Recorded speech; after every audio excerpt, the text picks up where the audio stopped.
Hello, and welcome to Sobercast, where we provide AA speaker meetings and workshops in podcast format. We're an ad-free podcast, and if you enjoy listening, please help us be self-supporting by visiting Sobercast.com, look for the donate link, and drop $1 or $2 into our virtual basket. We hope you enjoy the podcast. Have a great day. Hello, my name is Tom, and I'm in great need of 100,000 Al-anon meetings. And I'm glad to come all the way across the BART to San Francisco and hang out with you.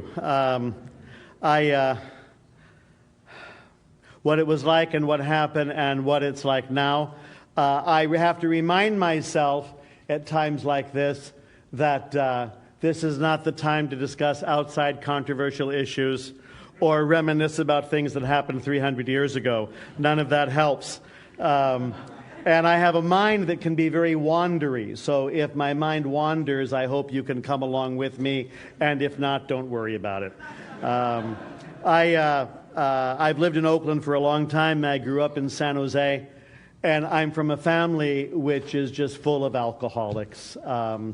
And we have learned all of the tricks and routines and delicacies of any alcoholic families. On the Irish Catholic Democratic side of the family, we didn't call them alcoholics, we call them characters. And we would say things like, Sean is surely a character, isn't he? And what that meant was, don't let him drive. That's what it meant. But it took me a few years to realize we spoke in code. And to really know what's going on, you had to crack the code. We never used the word alcoholic. It was they were characters, or they had the problems, or you're not feeling well. That also covered a remarkable number of bad things. On the Swedish Lutheran Republican side of the family, we didn't have alcoholics either. We had nervous people. And we are Swedes right off the boat. My mom was born and raised there and came over when she was 16 and, of course, lived in Minnesota because you have to. And then came out here on the West Coast. And we were surrounded by alcoholics, but you can't say it out loud. If you say it out loud, it's real. So we're going to use euphemism and circumlocution and denial and distraction. And then we don't have to talk about some of the nightmare stuff that happened. My mom got a letter from one of her relatives in Sweden after a couple of her children were in recovery. Hushed, hush, shameful, shameful. One of her children has just gone into alcoholism treatment in one of the hospitals in Stockholm. Nervous, embarrassed, shy, nervous, embarrassed, shy. And my mother whispered the letter to me over the telephone. And I said to my mom, well, write her right back and tell her that 2 of your sons are sober in Alcoholics Anonymous, and this is such good news. And my mother said, I couldn't possibly do that. Because in her generation and in her way of doing things, you're not just alcoholics, you're full of shame, and you're full of grief, and you're full of guilt because of alcoholism. And when I started coming into Al-anon, one of the things I learned from Claudia Black and a few other people is that in crazy families and unhappy families, a couple of rules get followed. There's always rules. And rule number 1 is don't talk. There are some things we do not talk about, we avoid at all cost. Number 2, don't trust. Today's confidence becomes tomorrow's ammunition. We don't trust anybody. Don't air your dirty linen. Keep it private. And that's still my first reaction of, oh my God, don't tell anyone. So don't talk, don't trust, don't feel. When you're a small child, that helps you survive. But it really gets in the way of being a healthy adolescent, if there is such a beast. And it really cripples adults in terms of forming any kind of relationships. And what I've had to learn in Al-anon was learning how to talk about stuff that's real. learning how to have feelings, knowing they come and they go. One of the women in the East Bay, a woman named Bobette, who worked for Olivia Records, enough said. Bobette said what she had to learn in her recovery was when you get into recovery, you feel better, you feel everything better. She also taught us feeling anything is better than feeling nothing. And I had to choose to believe that, because some days I don't feel good at all, but I'm feeling something rather than being flat, and learning how to trust people. And that's a long process. So I'll talk a little bit about that tonight in the 3 hours that they've given me.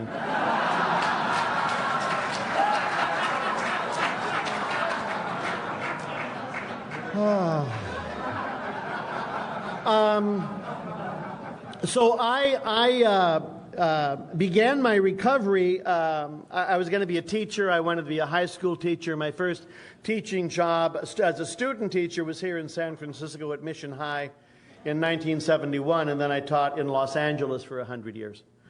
And I'd had no understanding at all of any of the Al-anon stuff until I first got sober myself. And that opened the door. That was the beginning of a lot of recovery for me. And some people get into Al-anon and then join AA, and some of us get into AA and then join Al-anon, and some of us get into AA and Al-anon and find other 12-step programs that save our lives. I think that's a good thing. My sponsor, who also an adult child of an alcoholic and a hopeless alcoholic of the worst kind, my sponsor, the way he's raised me in recovery is to say that we, the members of the 12-step programs, are friends and companions and allies. We are not the opposition. We are not the enemy.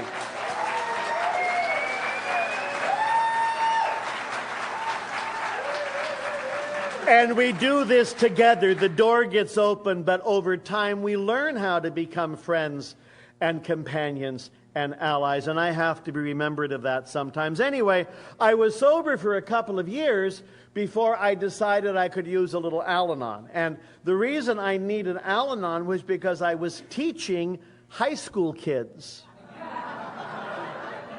And they all act like alcoholics. And one of the things that got me into trouble was I was reacting to them. I was not in a centered place making decisions. They would come at me with adolescent craziness, and I would respond with adolescent craziness. And I would react, and I would react, and I would react, and I felt crazy and exhausted and angry all the time, sober a couple of years. And I was on a weekend retreat workshop with a group of people in Riverside, California, men and women, and a lot of couples were there, and I was in and out, very busy, helping people, even if it killed them. And I went into this meeting, and the Saturday night meeting was a group meeting of AA and Al-anon people together, and the AAs allowed the Al-anons to talk, which is always so helpful. And I heard a couple share, and she was the alcoholic and he was the Al-anon. And what the man said, they'd been married for many, many years. What the man said was, in Al-anon, I learned how to live with a crazy person and not go crazy myself. And I needed to hear that because I was crazy, and I knew I was crazy. I was reacting all the time. I was screaming at kids. This is years ago. This is in the late 70s. There was a band called Devo.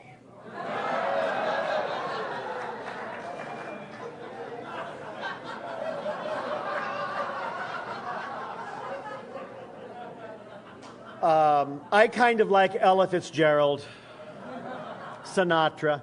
Anyway, there's a band called Devo, and one of these 16-year-old kids loved Devo. And he was telling me that it was the greatest music ever written, and it was changing his life, and it would change the future of the human race.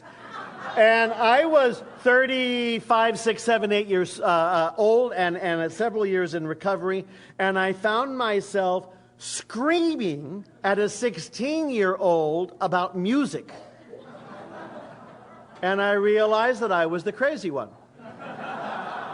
A grown-up, adult, mature person would have said, "Oh, I'm so happy for you." I was yelling at this kid as if it mattered. And I realized I was busy reacting. So anyway, I went to Al-anon, and my first Al-anon meeting was in Los Angeles on Wilshire Boulevard, and mostly women, mostly wives, and a couple of men sat in the back. And the woman that ran the meeting had been running the meeting for 30 or 40 years. And in her benefit, she knew a lot. She was very street savvy. She was kind of a combination of Martha Stewart and Heloise. And if you've ever been to an Al-anon meeting, they read a lot of crap. They have to read this and they have to read that. And you can be reading a lot of stuff before the meeting starts. I know some people think the reading is the start of the meeting, but I'm not one of them. And then after they read every imaginable thing that has been printed about Al-anon recovery, people would bring this woman their problems. And they would say, "I'm having a difficulty with this, I'm having a difficulty with that." And she would solve the problems. Now, in her behalf, she was smart. She knew a lot. She was very helpful. But what she did was not Al-anon. When we can solve everybody's problem, when we have advice for everybody and a solution for everybody, it means we're crazy. It doesn't mean we're doing well. So anyway, I next went to another Al-anon meeting that was very mixed and a variety of people. And they followed the traditions. And what we learned to do there was share experience, strength, and hope.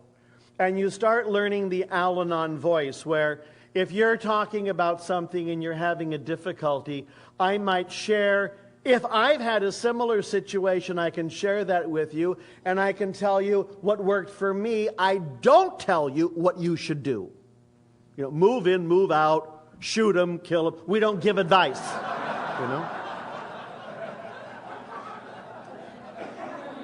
My experience with Al-anon, too, is this is a lot like stopping smoking. You stop smoking a couple of times before you stop smoking. A lot of us join Al-anon a couple of times before we join Al-anon. So my first bout was with high school kids, and then I left that. It was time to run for my life. I changed careers. And I moved to West Oakland and did social work.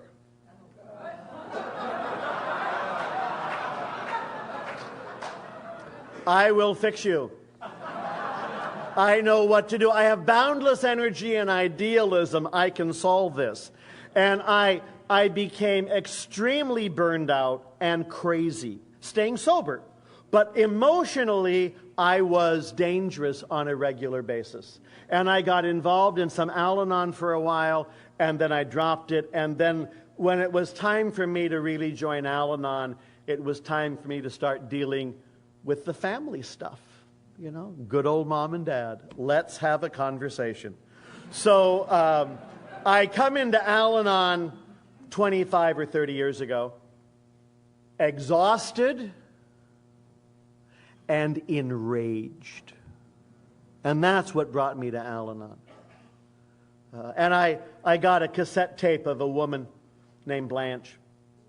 And Blanche is from Salida, Texas, one of these. She taught high school kids in West Texas, in Odessa, Midland. I mean, they made a movie out of it, you know, Friday Night Lights, and she was an English teacher and had nothing but sheer madness around her. She got into Al-anon recovery, and as a good teacher, she talked about recovery in her experience. And it was one of those cassette tapes I listened to over and over and over and over and over again. And every time I listened to it, there was something new in it. And she said when she grew up as a little girl in northern Florida, she learned some stuff, and in Al-anon she finds out that some of the stuff she learned as a little girl just isn't true. For instance, as a little girl, she heard, "What you don't know can't hurt you." And she said, listen, what I did not know about alcoholism almost killed 4 people. I had to learn about this disease. And she jumped in with both feet. She also heard as a little girl that God helps those who help themselves. And she says, that's not true. You know, God helps those who ask. And one of the things I have to do on a regular basis is remember to ask God for help. So one of the things I met Blanche, there was a gay conference in Houston, Texas. This is years and years and years ago when I was going to be the Sunday morning speaker, speaking for the AA community.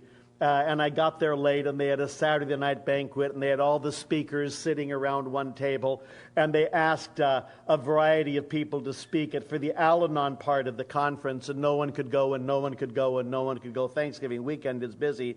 And number 37 on the list was Blanche. And they said to her, you know, everybody in Texas is busy this weekend, but you. Can you come? You're our 37th call. Now, that's not gracious. I just want to mention that. That's not gracious. But she's an Al-anon and wants to help everybody, so she said, well, of course I'll come. So I get there in Houston, and it's full of people, and I get to the table, people are already eating, and they go around the room and shake hands with all the other speakers, and there was this woman of a certain age, and she said, hi, my name is Blanche. And it was like I had seen Jesus. I said, oh my God. You have saved my life. And I just gushed all over her for the rest of the evening. And we became good friends. She taught me some stuff about being a human being, about minding my own business, about keeping my big fat mouth shut, because I have opinions. One of the first things I started hearing in Al-anon was this slogan: act, don't react. Act, don't react. I'm a reactor. I'm the youngest child in an alcoholic home. And I react on a cellular level to crazy. And I do it before I even know it. I'm not even awake to this information. And that's why I had to be sober for a while before I'd even notice how desperately manipulative I could be. We learned from Dr. Silkworth that alcoholism is an allergy of the body and an obsession of the mind. I like that definition very, very much. At a meeting once, I heard someone else say, alcoholism is a lot like dancing with a gorilla. You're not done dancing until the gorilla is done dancing. And just to be clean and fair and honest about it, when I first heard the story, they didn't say dancing.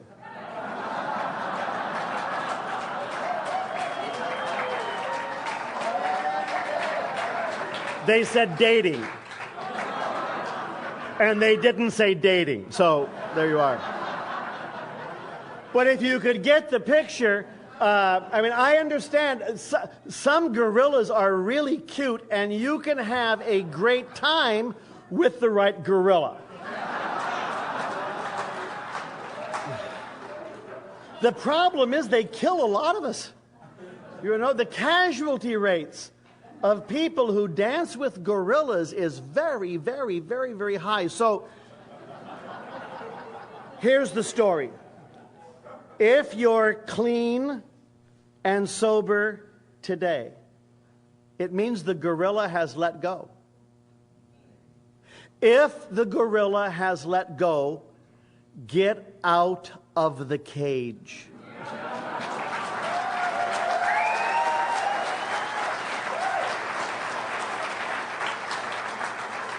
You don't go back into the cage, even when the gorilla starts humming your song, which it does.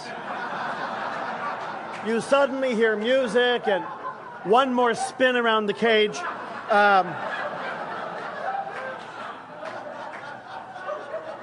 Now, if the gorilla has let go, it doesn't mean you're smarter than the gorilla. It just got bored, maybe fell asleep. One of my friends in Las Vegas says he doesn't want to dance with the gorilla, but every so often he'd like to pet it just a little bit.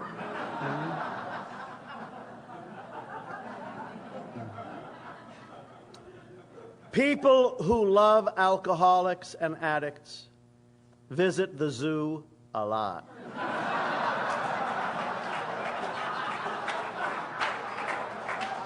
And they look at the lions and the tigers and the bears, you know.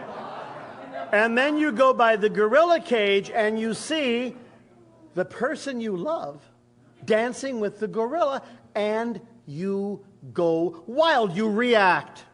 Now, it might be your partner.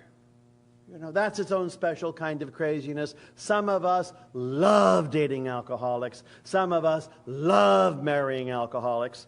It's not my problem. Some of us, the person in the cage might be one of your parents, your mom or your dad.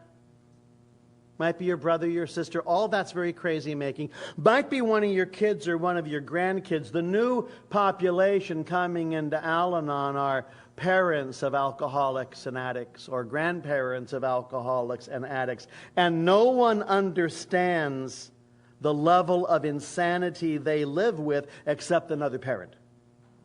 You know? I've tried sponsoring people who marry alcoholics, but I don't get it. So I don't do that anymore. But I can talk to adult children pretty well because I've been there. I know that story. And I don't have kids. I gave a talk in the East Bay about alcoholism and recovery, and a woman of a certain age came up to me, and she had a little girl with her. And with the wisdom of Solomon, I figured grandmother, granddaughter.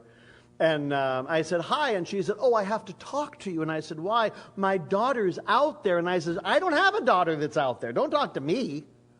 Then there are a lot of people in the room. I said, how many people have a daughter who's still out there? And a dozen people raised their hands. I said, get their phone numbers. They know.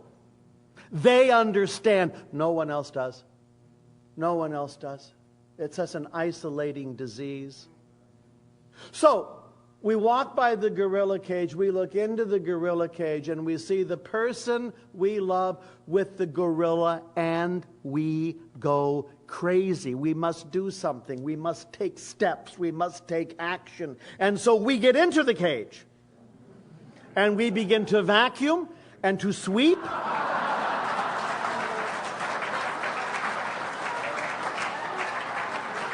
We move the furniture around trying to get the right feng shui, you know, we're Californians.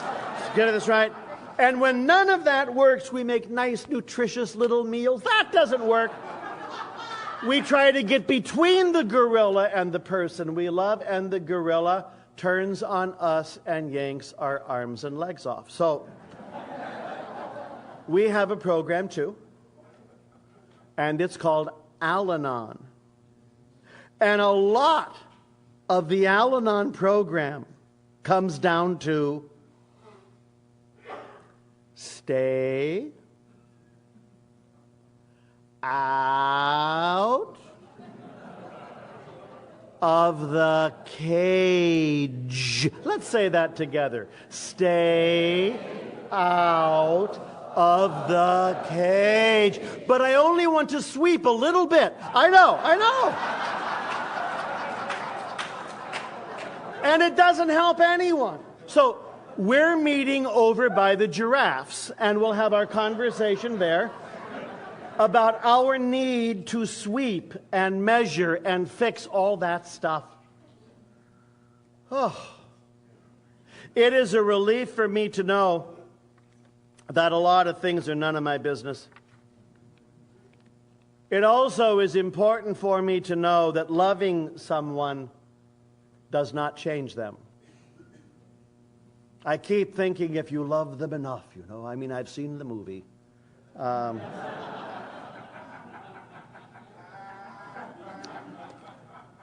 The Serenity Prayer, which we say a lot and I like a lot, and I prefer it to a lot of other prayers. It says, give me some serenity because I have to make some decisions. It's not a good idea to make decisions when you're real upset. It's not a good idea to make decisions if you're real high. It's not a good idea to make decisions if you're really, really low. You want to be in a centered place, a serene place. And there are some things I cannot change, and I need to know what those are. Here are 3 things I cannot change. I cannot change the past. I cannot change the truth. And I cannot change you. Well, that frees up the whole day.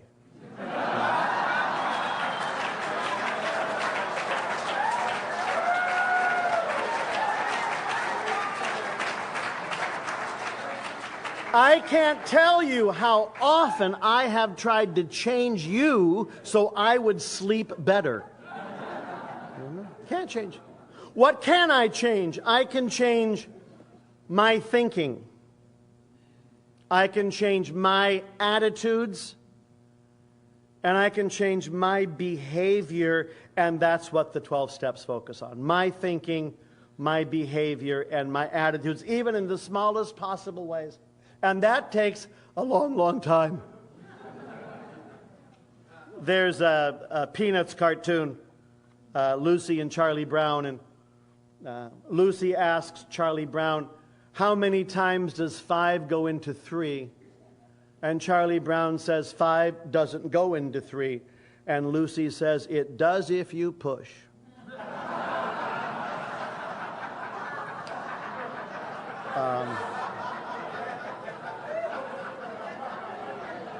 I have to remember over and over and over again just to leave some stuff alone because it's none of my business. I can't control the outcome. Let go of this stuff. Let go of this stuff. In Al-anon, we too use don't get too hungry, don't get too angry, don't get too lonely, don't get too tired. That's very, very important stuff. We also use this. It's WAIT. Why am I talking?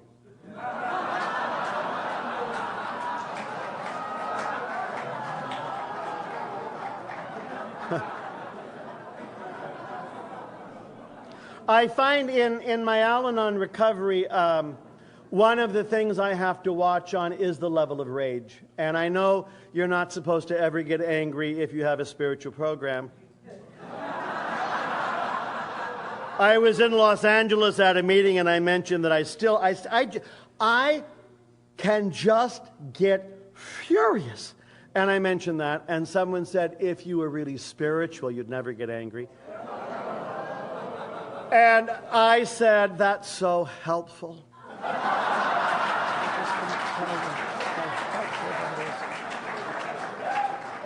I need to know what to do with my anger. And so we talk about this sometimes in the very secret Al-anon meetings, which we never tell AAs about.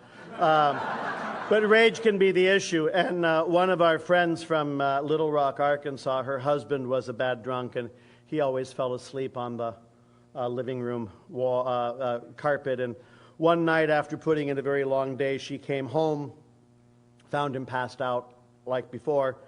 And she's a nurse, and she'd been through a lot of business. She was exhausted, and she said to herself, a lot of alcoholics drowned in the bathtub. So she took his clothes off and threw them around the room, and like he would, and then she filled the tub and put him in the tub and held him down till the bubbles stopped. And then it occurred to her this might be off, so she pulled him out and gave him artificial respiration. I am wrapping it up. I'm wrapping it up. I'll stop now.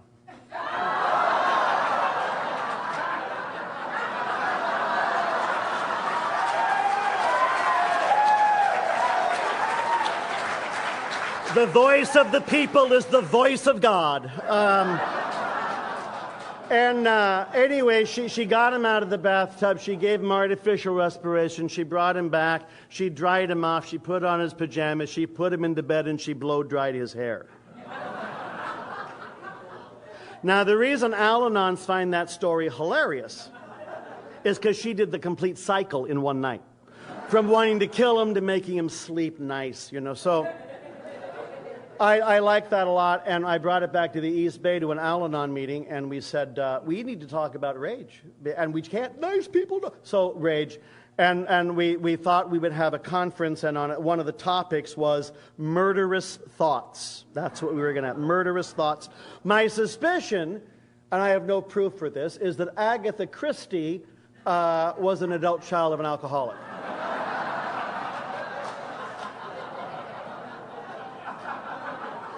And she'd been plotting the perfect murder since she was 11. That's what I think. So we had the talk, and the woman that ran the conference, she was hilarious. And she was soft. People were very nervous. But she talked about it. People laughed so hard they cried, because this is dark stuff that nice people never talk about. So the next year we thought we were going to do the conference again. But let's not call it Murderous Thoughts. Let's entitle it, What Would You Do with the Body?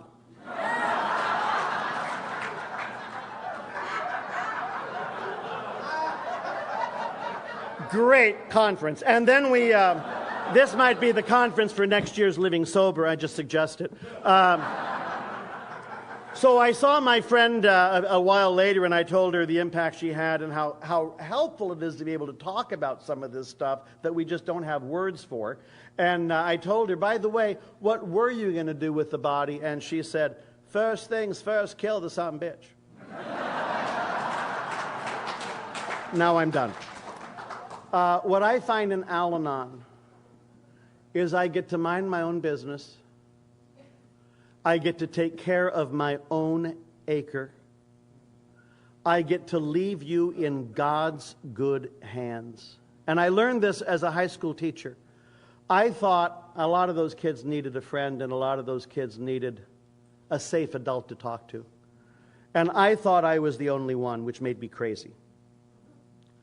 And the fact is, there is one source, and that is the higher power.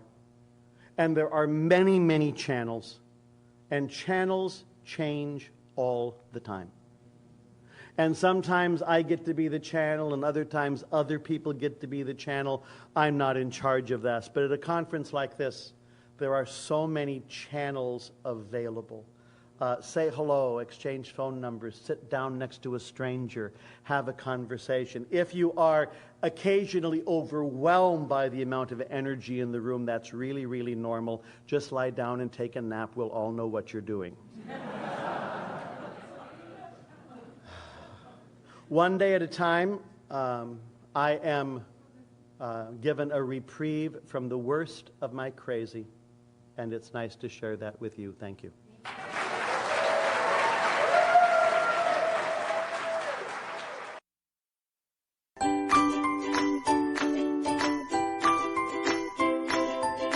Thanks for listening. I hope you enjoyed the podcast. Sobercast is ad-free, and we'd like your help in order to keep it that way. So if you'd like to help us be self-supporting by pledging $1 or $2 a month, visit Sobercast.com and look for the donate links. Thank you very much.